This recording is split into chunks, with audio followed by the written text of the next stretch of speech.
Eh bien salut tout le monde, c'est OM Manga Animation, j'espère que vous allez bien de mon côté, ça va super, on se retrouve pour les nouvelles licences de la semaine, donc on va attaquer tout doucement le mois de mai avec uniquement 4 nouvelles licences. Premièrement, on va avoir The Witch and the Beast. Donc c'est une série qui comporte actuellement 8 tomes, elle est toujours en cours au Japon, et de quoi parle cette série? Eh bien dans un monde où des événements surnaturels entraînent parfois des ravages, Achaf et Jido sont tous deux envoyés par l'ordre de l'Écho Noir dans la mission d'éviter les débordements causés par la sorcellerie.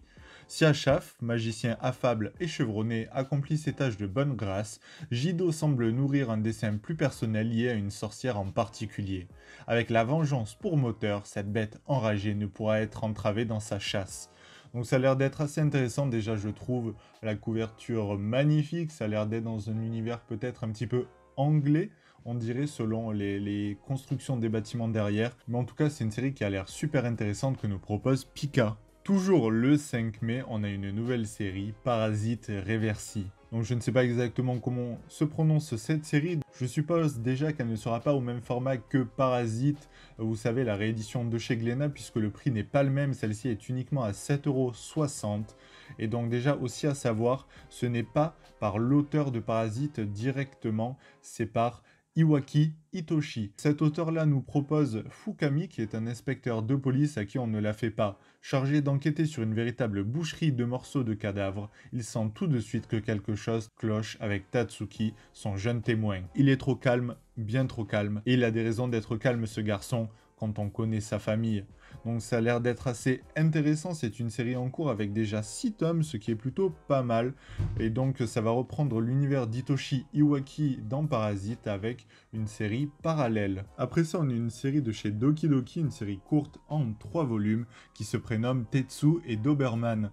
Et donc de quoi va parler cette série? Alors autrefois, un héros est intervenu pour sauver le monde. Son nom, Big One Kurogane. Mais lorsqu'il décède quelques années plus tard, son partenaire Doberman disparaît de la circulation. 13 ans plus tard, Tetsu Imokai est un adolescent qui travaille à mi-temps pour aider financièrement l'orphelinat où il a grandi. Au fil du temps, son admiration pour Big One a perdu de sa ferveur.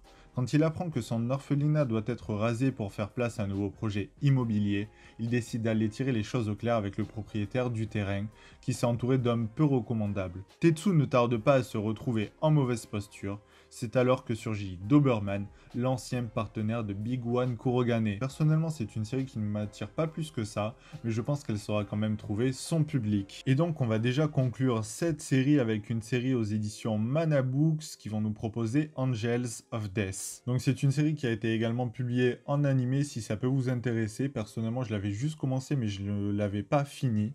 Et donc, de quoi ça parle? Eh bien, Rei, c'est une jeune fille de 13 ans qui se réveille amnésique dans le sous-sol d'un mystérieux immeuble qui semble dépourvu de sortie. Tandis qu'elle cherche à s'échapper, elle est attaquée par Zack, un tueur en série tenant une faux et bandé de la tête aux pieds.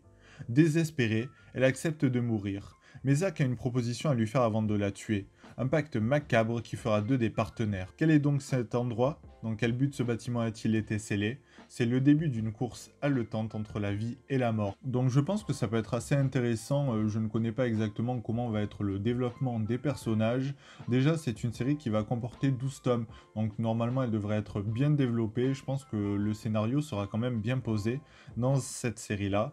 Mais à savoir, c'est également issu à la base d'un jeu vidéo horrifique, donc prénommé également Angels of Death, qui a été créé en 2015. Et bien c'était Wewe Manga Animation, j'espère que cette vidéo, les nouvelles licences de la semaine vous aura plu. Si c'est le cas, n'hésitez pas à vous abonner pour suivre mon contenu, à mettre un j'aime si elle vous a plu, et à commenter pour me dire vous quelles sont les licences que vous attendez le plus. Et puis on se dit à la prochaine.